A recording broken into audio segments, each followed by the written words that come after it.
हार की जीत। बाबा भारती को अपने घोड़े को देखकर वही आनंद प्राप्त होता था जो एक माँ को अपने बेटे को और किसान को अपने लहलहाते खेत को देखकर प्राप्त होता है। बाबा भारती अपने घोड़े को सुल्तान कहकर पुकारते थे। वे उसकी देखभाल स्वयं करते थे। उनके घोड़े के समान सुंदर और बलवान घोड़ा इलाके भर में न था। उन्होंने अपना रुपया, पैसा, जमीन आदि सब कुछ त्याग दिया था। वे गांव के बाहर एक छोटे से मंदिर में रहते थे। अपना पूरा समय पूजा पाठ और घोड़े की सेवा में बिताते थे।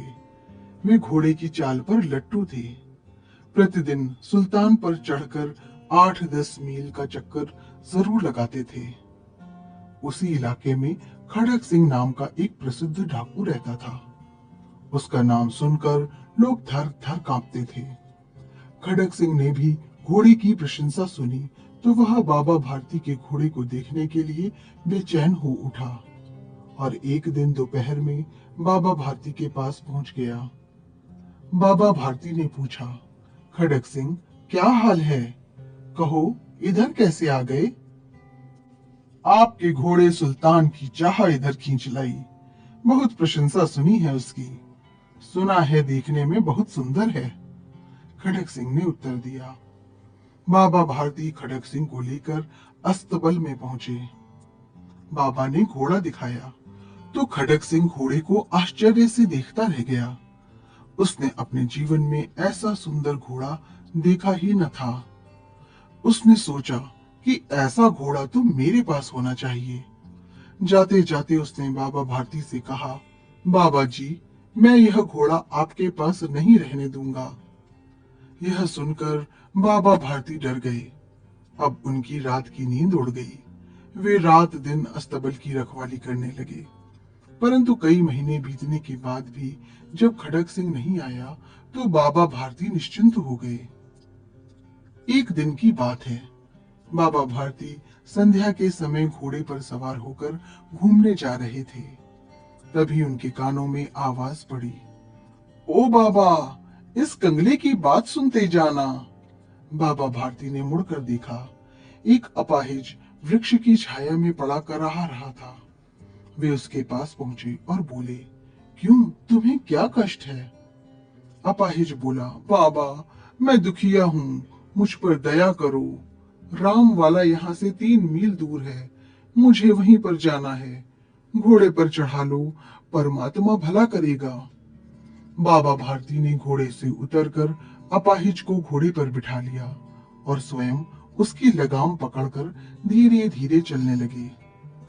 अचानक बाबा भारती के हाथ से लगाम छूट गई और उन्होंने देखा कि अपाहिज घोड़े को दौड़ाए लिए जा रहा है। उनके मुख से भय, आश्चर्य और निराशा मिश्रित चीख निकल गई। वह अपाहिज और कोई नहीं, डाकू खड़क सिंह था। बाबा भारती थोड़ी देर चुप रहे। बाबा भारती थोड़ी देर चुप रहे, फिर पूरे बल से चिल्लाकर बोले, जरा ठहर जाओ। खड़क सिंह ने कहा, बाबा, अब यह घोड़ा नहीं दूंगा। बाबा ने कहा, परंतु एक बात सुनते जाओ। खड़क सिंह रुक गया। बाबा भारती उसके पास जाकर बोले, यह घोड़ा तो तुम्हारा हो चुका है, मैं वापस करने की बात नहीं करूंगा। परंतु खड़क सिंह, मैं तुमसे एक प्रार्थना करता हूँ, उसे मना न करना, नहीं तो मेरा दिल टूट जाएगा। खड़क सिंह बोला, बाबा जी, आज्ञा दीजिए, मैं तो आपका दास हूँ, केवल घोड़ा ना दूंगा। बाबा भारती ने कहा, मेरी प्रार्थना केवल यह है कि इस घटना को किसी के सामने प्रकट न करना। खड़क सिंह आश्चर्य में पड़ गया।